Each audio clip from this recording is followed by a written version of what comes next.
어제 깜짝 놀란 소식을 다 들었습니다.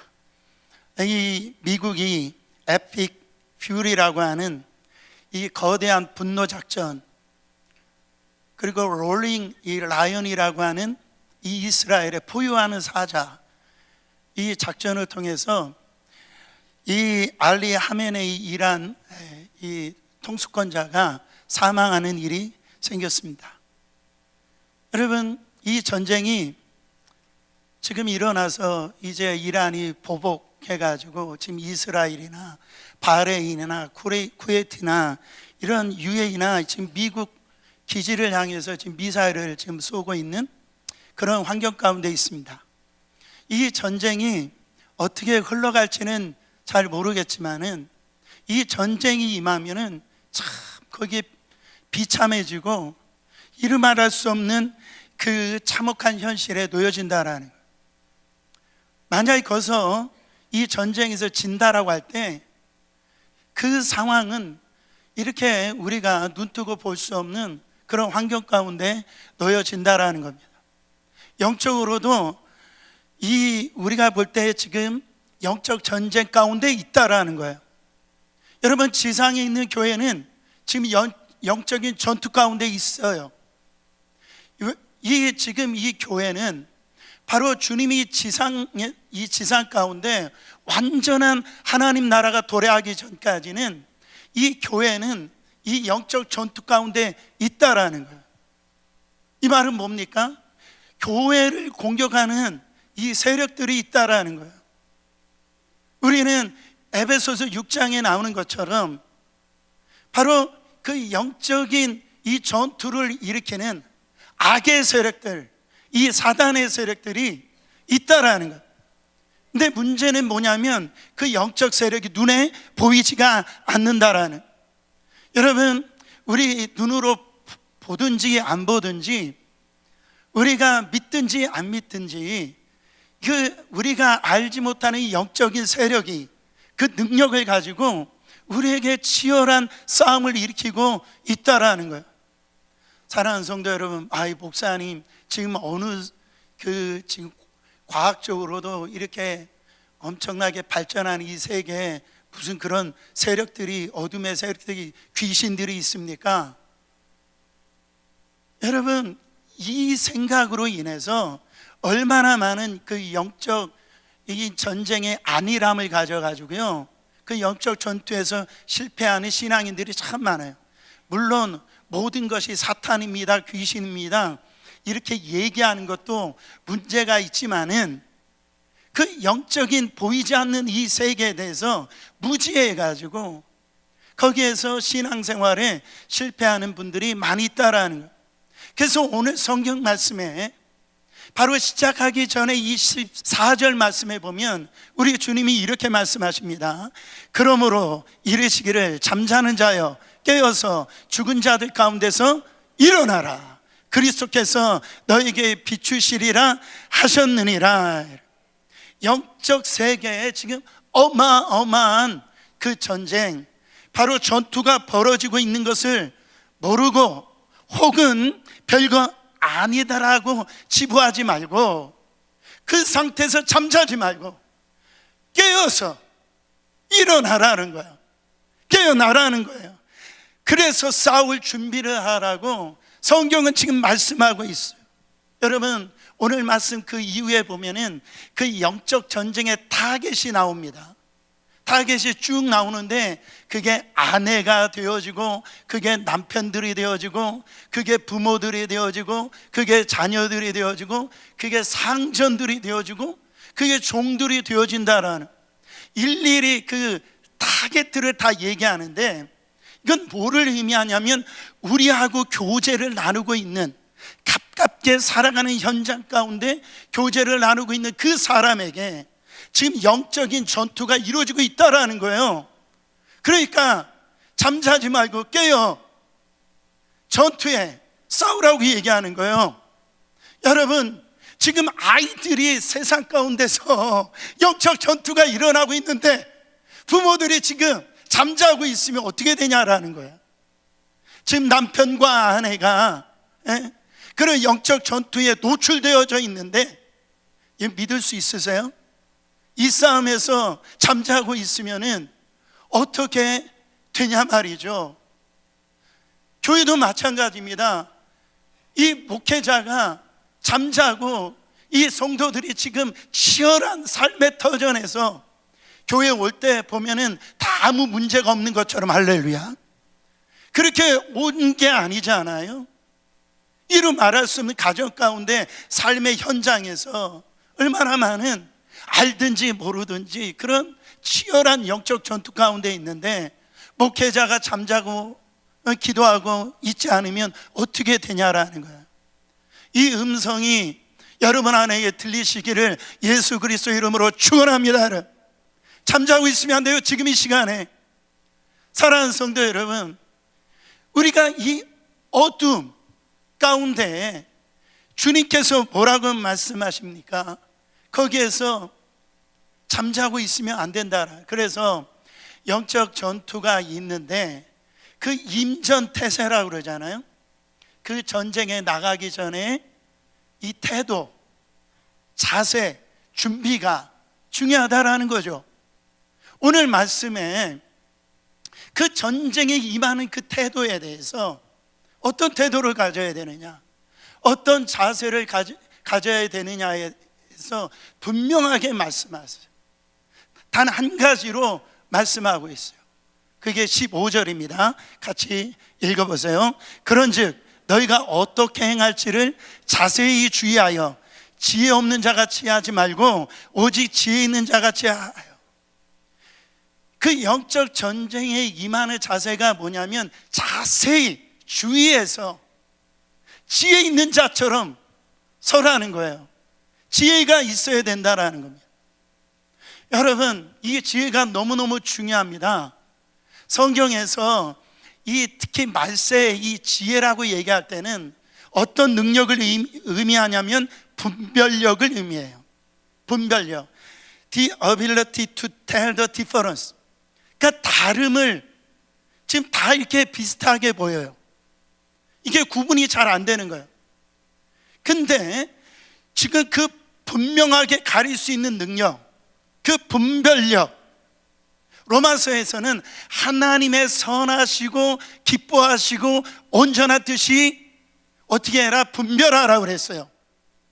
이 능력이 지혜 있는 자가 바로 이런 분별력을 가진 자라고 얘기합니다. 그러니까 어두워서 잘 분별하지 못하니까 우리 성도들에게 요구한 사항이 뭡니까? 에베소서 5장 8절에 이렇게 말씀하고 있어요. 너희가 전에는 어둠이더니 이제는 주 안에서 빛이라, 빛의 자녀들처럼 행하라. 여러분, 빛의 자녀들처럼 행하라는 말씀은 지혜롭게 행동해라, 이런 말씀이에요. 그러니까 빛을 비추어서 구별이 안 되는 그 어둠 속에서 빛을 비추어 가지고 분명하게 분별해내는 것, 그것이 바로 지혜로운 성도의 모습이라는 거예요. 여러분, 이 분식집에 오뎅하고 김밥하고 그 다음에 순대가 이렇게 있어요. 근데 이 분식집에 보니까 아주 김밥이 너무 잘 나가는 거예요. 그냥 오뎅하고 순대가 잘 안 나가는. 그래가지고 그 잘 나갈 때 겸손해져야 되잖아요. 김밥이 겸손해져야 되는데 교만한 거예요. 자기가 막 의시되는 거예요. 오뎅이 그 꼴을 못 보는 겁니다. 여러분, 그래가지고 이 오뎅에게는 무기가 하나 있는데 꼬치가 있는, 꼬치, 무기가 있네요. 꼬치. 그래가지고 이 오뎅이 밤에 이 김밥이 걸어오는 모습을 보고 이제 그 꼬치를 가지고 찔러 죽였어.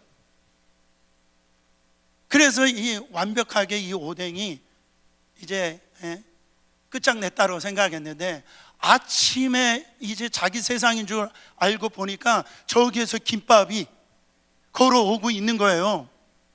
그래가지고 이 오뎅이 자기가 이게 가지고 있는 상황이 너무 당황스럽고 그런 가운데 있는데 김밥이 하는 말, 오뎅 형제여, 오뎅이여, 어젯밤 김밥 형님이 돌아가셨다네, 이렇게 얘기를 했다라는. 여러분, 김밥하고 순대가 너무 비슷한 거예요. 밤에 깜깜해가지고 김밥인 줄 알고 찔렀는데 그게 순대를 찔러버린 거예요. 어두워서 구별이 안 되는 거예요. 분별이 안 되는 거예요, 여러분.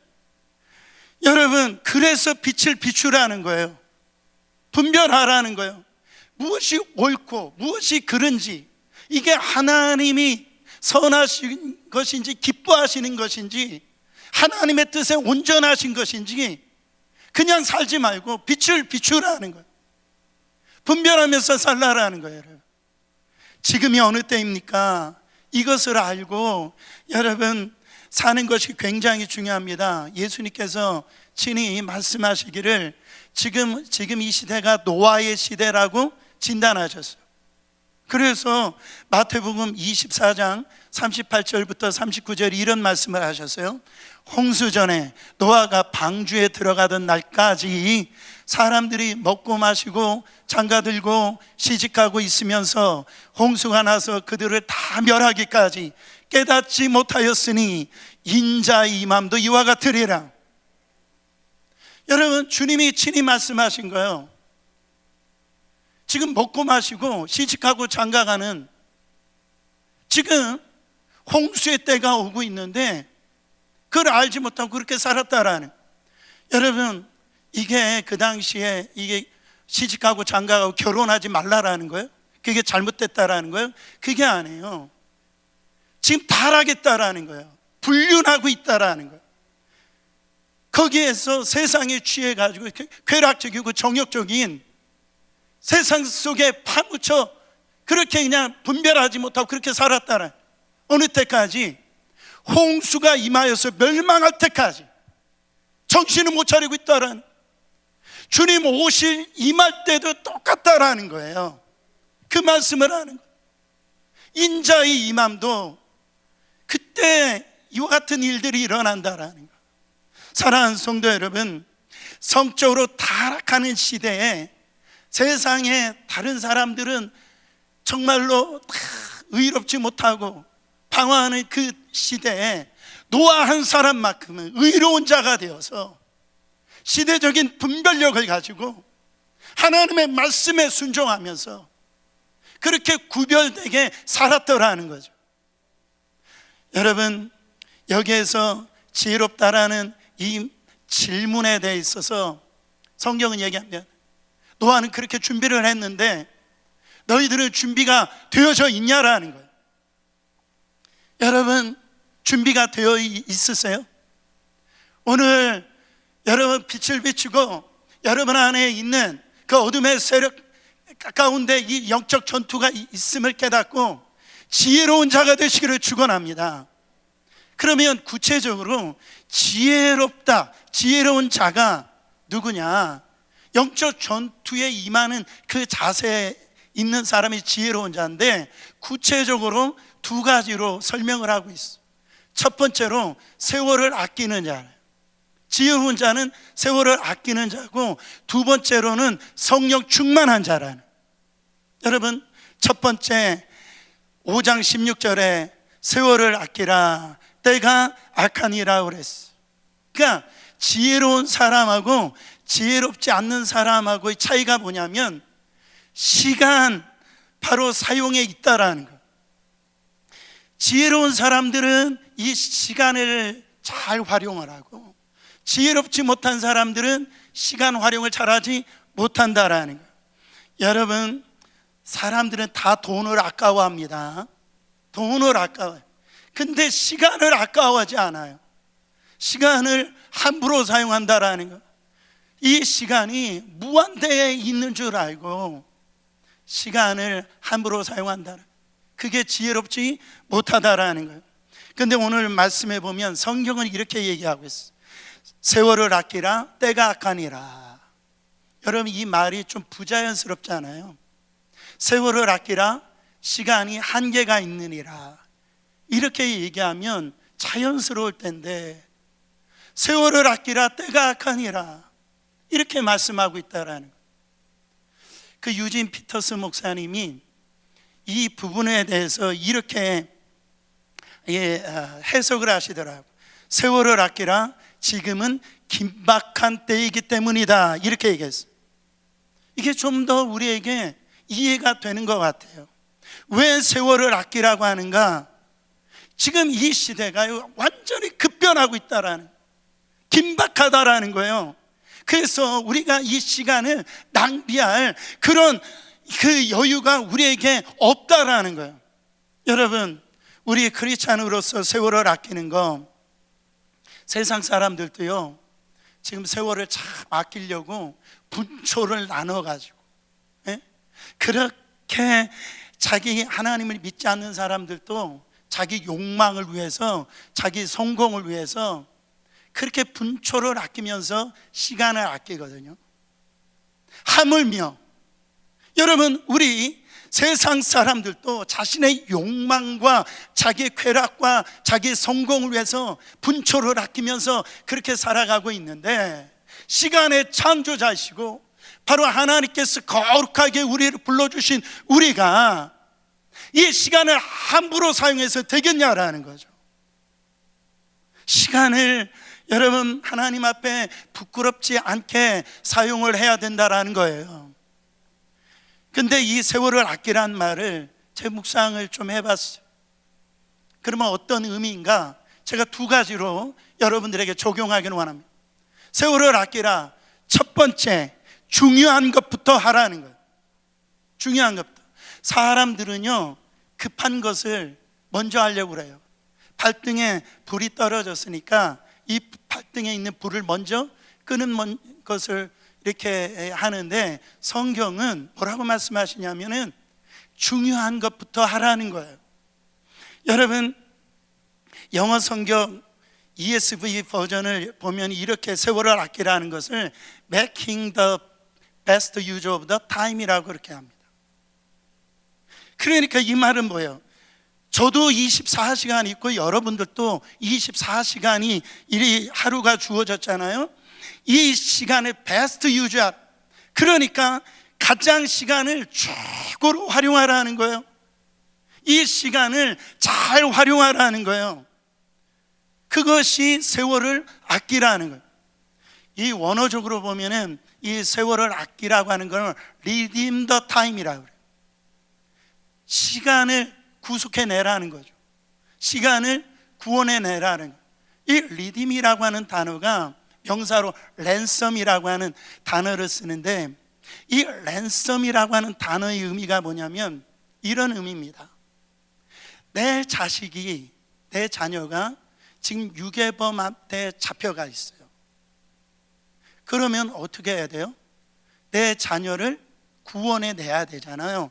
살려내야 되잖아요. 그러면은 돈을 주고서라도 그 자녀를 살려내라는 거예요. 지금 리딤 이 타임이라고 하는 시간을 구속해내라는 것은 마치 자기 자녀를 살리기 위해서 돈을 주고서라도 건져내듯이, 바로 하나님의 그 자녀들은 그렇게 시간을 구원해내야 된다는 거죠. 여러분, 그것을 위해서 이 성경은 아주 자세하게 이 설명을 해주는 걸 볼 수가 있어요. 어떤 것 때문에 시간을 구원해내야 되느냐? 17절 말씀 읽어보세요. 그러므로 어리석은 자가 되지 말고 오직 주의 뜻이 무엇인가 이해하라. 주님의 뜻이 이해가 되어져야지 우리의 삶에 어디에다가 시간을 투자하고 우선순위를 나눌 거 아니겠어요? 그렇잖아요? 그러니까 거기에다 돈을 주고서라도 살 수가 있는 거죠. 주님의 뜻이 다시 한 번 더 이게 이해가 되어지고 깨달아질 때에 그게 우선순위가 되어져서 그 주님의 뜻 가운데 시간을 두고 그 사오라는 거죠. 여러분, 미국의 그 직장에 다니는 분들 보면은 그 휴가를 이렇게 사용하시잖아요. 보통 그 2주의 어떤 휴가를 사용할 때 우리가 살다 보면은 그 어떤 한 달의 어떤 여행이 필요하고 어떤 중요한 대소사가 있어서 그 휴가를 더 써야 될 일이 있잖아요. 그러면은 이 직장에 이 사람이 2주밖에 없지만은 그 2주를 더 그 휴가를 쓰기 위해서 2주에 맞는 돈을 주고서라도 내가 중요한 이 가정사 어떤 일을 하기 위해서 그 한 달의 그 휴가를 위해서 2주의 돈을 주고서라도 그 시간을 산다라는 거예요. 이게 지금 성경에서 의미하는 이런 아주 중요한 바예요. 여러분, 우리가 단기 선교를 나가잖아요. 단기 선교를 할 때 여러분 일주일씩 다녀오는데 직장인들이 그 휴가를 내어서 그 가기가 만만치 않습니다. 어떤 사람은 다른 사람을 세워서 자기가 받을 돈을 주고서 자기가 이렇게 단기 선교 가는 일들도 있단 말이에요. 이게 주님의 뜻이라면 그게 이해가 오는 거예요. 자영업자들, 비즈니스 하는 분들 일주간 문 닫고 가는 거 그거 쉬운 일이 아닙니다. 어느 측면에서 보면은 그 시간을 사는 거예요. 왜? 이게 주님의 뜻이 이해가 되어지니까, 이게 너무너무 이게 주님의 마음이 내 안에 오니까 돈을 주고서라도 그 시간을 사는 거예요. 구원해 내는 거예요. 아멘이십니까? 구원해 내는 거예요. 우리를 잘 보세요. 세상적인 일에 우리가 시간을 많이 사요. 내가 돈을 주고서라도 시간을 구원해 낸단 말이에요. 근데 주의 뜻을 이해하는, 주님의 뜻이 깨달아지는 사람들은요, 그 시간을 이 돈을 주고서라도 이게 하나님의 뜻이니까 거기에다가 투자를 하는 거예요. 사랑하는 성도 여러분, 저는 여러분들한테 이런 일들이 믿음이 되기를 축원합니다. 이게 뭐냐? 세월을 아끼는 거예요. 또 한 가지 세월을 아끼는 것, 한 가지 더 이렇게 적용점을 준다고 한다면, 세월을 아끼려면 지금 하라는 거예요. 지금, 오늘 당장 하라는 거예요. Right now 법칙이죠. 그러니까 좀 유식한 표현으로 하면은, 성경적인 표시로 하면 크로노스 타임을 바로 이 카이로스 시간으로 바꾸라는 거죠. 여러분, 크로노스의 시간이 뭡니까? 봄이 이제 옵니다. 봄이 오면 이제 여름이 오고요, 그리고 가을이 와요. 그리고 또 겨울이 옵니다. 여러분, 바로 똑같이 흘러간다라는 거예요.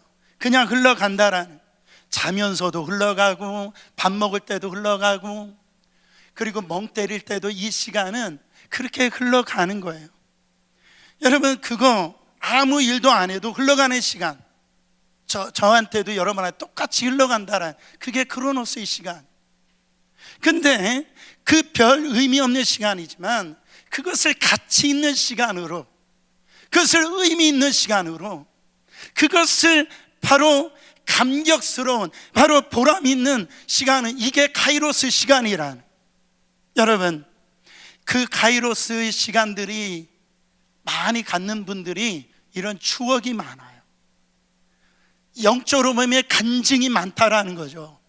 그래서 하나님 나라와 영광을 위하여 바로 이 선교 현장에서 구슬땀을 흘리면서 바로 하나님을 섬기면서 하나님의 주신 그 은혜의 시간이 바로 카이로스 시간이라는, 가족들과 함께 그냥 보통의 시간이 아니라 같이 여행하면서 같이 선교하면서 경험되어지는 시간이 바로 카이로스 시간이라는, 그 시간이 돈을 주고서라도 사는 것이 중요한 시간인데, 그것을 어떻게 미루지 말고 오늘 지금 당장 시작하라는 거예요. 할렐루야. 어쩜 여러분들이 오늘 당장 해야 될 일들이 떠오를지 몰라요. 이거 당장 해야 되는데 지금 떠오를 때 내가 이 사랑하라고 하는 그 하나님의 그 음성이 들려올 때 여러분 그거 미루지 말고 그게 아내든 남편이든 부모님들 자식이든 그거를 크로노스로 시간으로 만들지 말고 이 카이로스 시간으로 가치 있는 의미 있는 그 시간을 만들 때 미루지 말고 지금 당장 하라는 거예요. 여러분, 우리 속담에 나중에 보자는 사람 치고 별 볼리는 사람이 있다 없다? 없다라는 거예요. 그러니까 자꾸 나중 한다 하지 말고 지금 하십시오. 지금 당장 기회라는 거예요.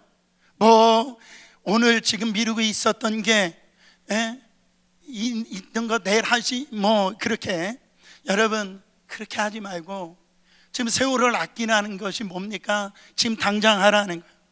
하나님 앞에 설 수 있는 그 기회, 하나님 앞에 은혜 받을 수 있는 기회, 하나님 앞에 쓰임 받을 수 있는 기회, 정말 나한테 은사가 있어요. 다른 사람이 갖고 있지 아니하는 그런 달란트가 있어요.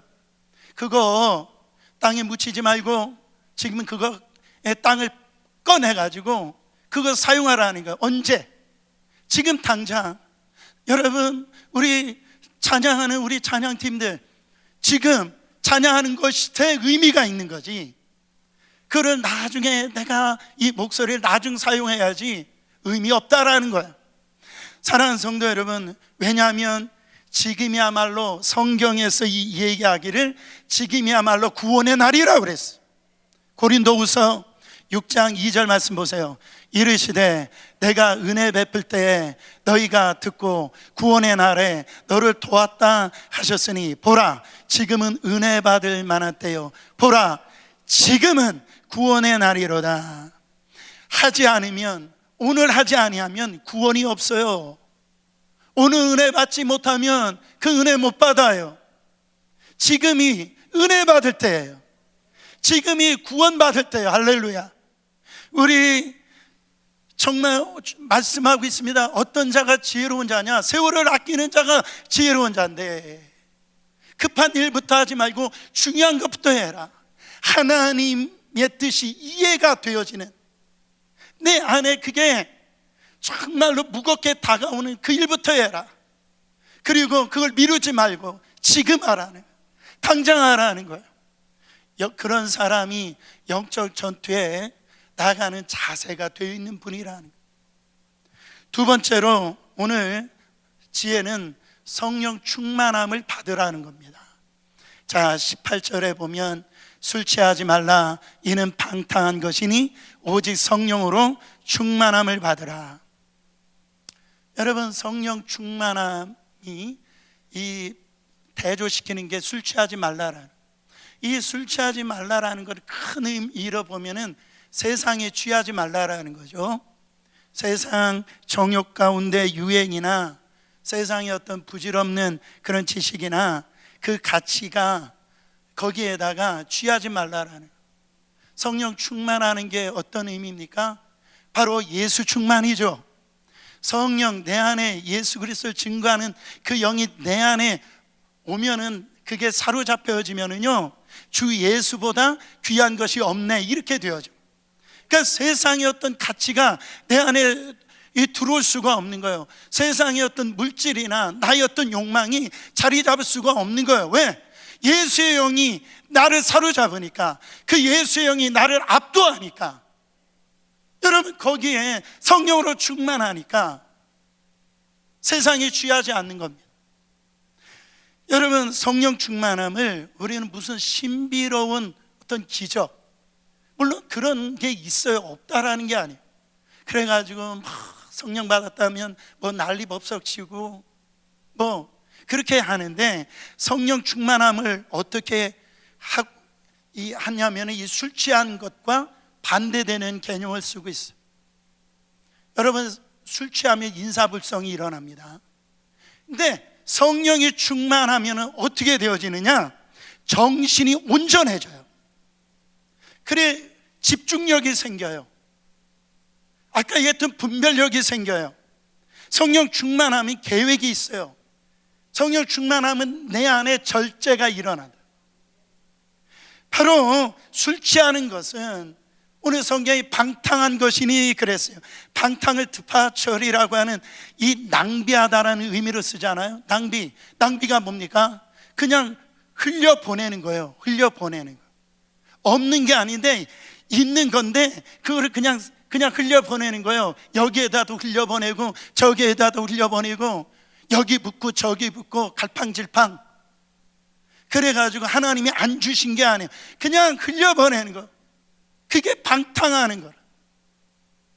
사랑하는 성도 여러분, 그러나 하나님의 성령으로 충만해지면은 여러분 그 안에 어떻게 살아야 될지, 내가 그 분별력이 생겨지고 계획이 생겨지고 어디에다 집중할지, 내가 이 절제함이 생기게 되어진다라는.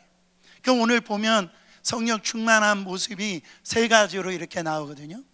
첫 번째, 성령이 충만하면은 여러분 바로 이 소통, 영적인 소통, 그 예배가 회복되어집니다. 자, 19절 상반절 보세요. 시와 찬송과 신령한 노래들로 서로 화답하며 마음으로 주께 노래하며 찬송한다라고 그랬어. 여러분, 시와 신령한 진정으로 이렇게 노래들로 서로 화답하고 마음으로 노래한다라고 그래가지고 뭐 이런 거예요.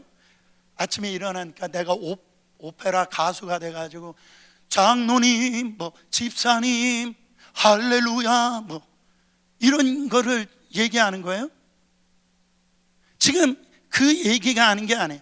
화답하고 노래하는 건 뭐예요? 예배가 회복되어진다라는 거예요. 예배가 드려지는 우리의 예배의 모습을 의미합니다. 예배는 드리는 거지 예배는 보는 게 아니에요. 예배는 주님 앞에 나와서 우리의 마음을 드리라고 그랬어요. 우리의 정성을 드리라고 그랬어요. 여러분, 우리는 예배는 보는 게 아니에요. 궁극적으로 예배는 뭔가 받으려고 하는 게 아니에요. 예배는 신실하신 그분, 하나님의 그분의 이 존재 자체를, 그 영원한 그 하나님의 그 존재 자체를 하나님 앞에 찬양하고 높여드리고 드리는 거예요. 그렇죠. 왜? 그 예배는 살아계신 하나님, 인격자이신 하나님을 만나는 거예요. 그렇기 때문에 우리가 이 예배를 드릴 때 거기에서 우리가 찬양을 드리고 헌금을 드리고 우리의 기도를 드리고 할렐루야, 그러면서 하나님과 만나서 인격적인 이 소통이 이루어지는, 그게 언제 이루어지느냐? 성령이 충만할 때 그 일어납니다. 그래서 이 성령이 충만하면 찬양이 터져요. 예배 안에 이런 이 성령이 우리의 어떤 감정적인 영역에 많이 미칩니다. 그래서 뭐 예배 안에서 기쁨을 누리고 예배 안에서 자유함을 누리고 예배 안에서 이 치유를 느끼는 거예요. 주님의 이름을 찬양을 할 때 우리를 만드신 목적이 그거 아니에요? 우리가 드려지는 이 찬양 하나님이 받으신다고요. 이거 알아야 돼요. 여러분, 이게 성령 충만하면은요 예배의 회복이 일어납니다. 사도행전의 이 초대교회 성도들 보세요. 서로 모여서 오순절을 마가의 달 앞에 성령이 임하니까요, 놀라운 거는 거기서 이 방언받고 뭐 이런 게 뭐 굉장히 중요하지만 결론은 그게 아니라 사도행전 2장의 마지막 절에 보면 예배 회복이라는. 그래서 같이 모여서도 너무 기쁘니까 이 구역 예배 가서도 다 같이 떡을 떼면서 거기서 찬양이 터지고 그 예배의 기쁨이 회복되어지더라는 그 모습을 보고 어떠한 무리들이요, 그 모습을 보고 이 주님 앞에 나오는 역사들이 일어났다라는. 아이, 목사님 주일날 한 번만 예배 드리면 되지. 무슨 뭐 금요 예배도 나오고 무슨 화요 성령 그 중보기도 용사의 밤도 나오고 새벽 예배도 이렇게 나와야 됩니까? 뭐 그렇게 얘기하는 분이 없길 바랍니다. 여러분, 우리가 그녀와 그 남자 처음에 만났을 때 사랑스러운 만나는 사람을 만나면 어떻게 됩니까? 아침에도 보고 싶고 할렐루야, 점심에도 보고 싶고 일하다가도 그 모습이 떠오르고 그렇지 않아요? 여러분, 우리 주님이 우리를 사랑하셨어요. 이 자리에 나온 것도 여러분 주님의 사랑에서 나온 거 아닙니까? 정말 하나밖에 없는 그 아들을 우리를 사랑하셨어요. 여러분, 그 자신 전체를 우리 가운데 이 표현하셨는데, 우리가 주님 앞에 나오는 이 예배함이 기쁨이지 않아요? 우리가 이 예배 드린 게 짐입니까? 여러분, 짐이 아니라 하나님이 주시는 우리의 진정한 기쁨이에요. 즐거움이에요. 성령의 충만함을 누리고 사는 사람들이요, 이 예배가 회복되어져요. 근데 목사님, 내가 이 예배에 짐된 마음이 자유하지 않아요. 예배 드리는 발걸음이 지금 무거워요. 뭔가가 예배에 그 집중이 안 돼요. 여러분, 이게 뭐예요? 영적으로 지금 병들었다라는 거예요. 그게 뭐냐면 내 안에 지금 성령으로 충만하지 않다라는 거예요. 깨닫는 은혜가 있기를 축원합니다. 그러니까 성령 충만하면 예배가 회복되어져요. 두 번째로, 성령이 충만하면은요, 범사에 감사가 터집니다. 그래서 에베소서 5장 20절에 보면은 범사에 우리 주 예수 그리스도의 이름으로 항상 아버지 하나님께 감사하며, 여기에서 주목할 단어는 범사예요. In everything이에요. 그러니까 성령에 이렇게 충만해지면 어떤 일이 나오냐면, 날씨가 좋든지 날씨가 흐리든지 날씨가 춥든지 날씨가 덥든지 상관이 없어요. 성령이 충만하면은, 여러분, 그렇다고 해서 이걸 왜곡하면 안 됩니다. 상황과 상관이 없어요. 이게 또 이런 뜻은 아니에요. 어떤 내가 아동 학대를 받았다든지 아니면 성폭력을 당했다든지 어떤 이 세상에서 악한 어떤 거를 경험했다고 했을 때 그때 감사해라, 그런 의미를 얘기하는 건 아니에요. 그런 상황에 있을 때 하나님에서 어떤 환경 가운데 하나님을 바라보라는 것. 바라봐서 여러분, 저는 이렇게 표현하고 싶어요. 환경의 지배를 받는 자가 되지 말고 환경을 지배하는 자가 되라. 그래서 이 성령의 충만함이 일어나면은요, 환경에 지배당하지 아니하고 바로 환경을 지배하는 자가 되어져요. 보세요, 사도 바울은 그는 이제 배고플 때도 감사해요. 그는 옷이 없을 때도 감사해요. 여러분, 그는 매 맞을 때도 감사해요. 심지어 빌립보 감옥에 잡혀 들어갔을 때도 거기에서 하나님을 찬양하고 기도하는 역사가 일어나는 거 보세요. 전천후 감사. 무슨 일이 일어나도 어디 안에서, 예수 그리스도 안에서 그렇게 범사에 감사가 되더라는 거예요. 저는 여러분들이 감사하는 마음이 없으면은요, 영적 전투 100번 싸워서 100번 집니다. 이 감사가 안 되는 분들은 그 싸움터로 나가면 안 돼요. 여러분, 미국 땅에, 그것도 이 뉴욕에 사는 분들은요, 소위 어떤 분이 0.03% 안에 들어가는 사람이에요. 여러 가지로 집에서 사시고 또 차가 있으시고, 네, 그리고 뭐 이렇게 여기에서 살고 있는 분들은 몇 퍼센트? 0.03% 안에 들어가는 사람이에요. 놀렐루야, 아멘이십니까?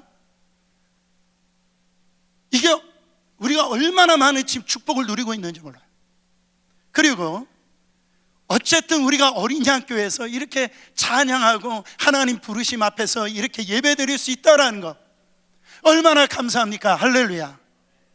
만약에 그런 것이 없다 한다 할지라도 환경에 지배당하지 말고 환경을 지배하는 자가 되어서 바로 이 성령 충만함이 그런 자가 되어진다라는 거예요.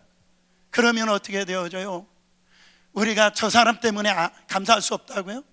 저 환경이 일어나서 내가 이럴 수밖에 없다고요? 아니에요. 내 안에 지금 성령의 충만한가를 돌아봐야 될 줄 믿습니다. 전천후 감사가 이루어지는 거예요. 세 번째로, 성령의 충만하면 마지막 밝히기를 피차 복종하게 되어집니다. 21절 말씀 보세요. 그리스도를 경외함으로 피차 복종하라. 헬라 성경으로 보면은 이 18절부터 21절까지 이 쉼표가 없어요. 마침표가 없어요. 한 문장으로 되어져 있어요. 그러니까 오늘 말씀에 어떻게 보면은 주 동사가 뭐냐면 복종하라는 거예요. 이거를 이야기하기 위해서 지금 이 말씀이 기록되어져 있다 해도 과언이 아닙니다. 여러분, 근데 우리는 복종하라 이 말을 들으면은요 싫어요. 뭔가 우리 어떤 내면의 세포가 그거를 저항합니다. 우리 어떤 본성하고 맞지 않는 거예요. 내가 왜 복종해야 돼? 그러니까 복종하지 않는 사람들은 겸손하지 않아요. 그리고 이 성경적으로 보면 교만하다라는 거예요. 세상에서도 그렇을 텐데 여러분, 우리 하나님의 말씀, 여러분 얼마나 그 말씀에 복종합니까? 얼마나 순종하고 계세요? 왜 복종하고 순종하지 않을까요? 그건 다른 게 아니에요. 내가 배운 지식, 내가 지금 경험한 내 상황이 하나님의 말씀과 비교해 볼 때 그 하나님의 말씀은 올드한 것 같아요. 이 상황하고 안 맞는 것 같아요. 그러니까 내가 가지고 있는 그 이론과 내가 경험한 상황이 지금 하나님의 말씀이 들떨어져 있는 것 같아요. 그래서 이 하나님의 말씀에 복종하지 않는 거예요. 순종하지 않는 거예요. 내가 왜 저 사람한테 복종해야 돼? 왜 순종해야 돼? 내가 저 사람보다 더 많이 배웠고 더 많은 어떤 지식을 가졌고 내가 좋은 위치에 있는데 내가 왜 저 사람에게 순종하고 그래야 돼? 여러분, 그게 성경에 남을 나보다 이렇게 낮게 여기라고 그랬어요. 빌립보서 2장 3절입니다. 아무 일에든지 다툼이나 허용으로 하지 말고 오직 겸손한 마음으로 각각 자기보다 남을 낮게 여기고. 내가 훨씬 나은데 내가 왜 저 사람 말을 들어야 돼? 왜 저 사람 앞에 무릎을 꿇어야 돼? 근데 성경은 남을 나보다 이게 낮게 로우하게 보는 게 아니라 이 낮게 배러 그렇게 여기지 아니하면 그거를 영적 성숙이라고 하는데, 그렇지 아니하면 복종 자체가 안 된다라는 거, 순종 자체가 안 된다라는. 그래서 고린도후서 4장 5절에 이런 말씀이 있어요. 우리는 우리를 전파하는 것이 아니라 오직 그리스도 예수 주 되신 것과 또 예수를 위하여 우리가 너희의 종된 것을 전파함이라. 지금 우리가 사는 얘기를 하는 거예요. 우리가 단순히 이렇게 복음 전도자뿐만 아니라 우리가 사는 이유가 뭐냐면 예수를 높이는 자들이라, 그 얘기를 하는 거예요. 예수를 높이는 자. 우리가 우리를 피하라는 자가 아니라 바로 우리가 남보다 낫다라는 걸 증명하려고 하는 것이 아니라 바로 이 우리의 삶이 뭐냐, 예수 그리스도를 높이고 예수 그리스도의 이름을 정말 높아진다면 난 낮아져도 돼.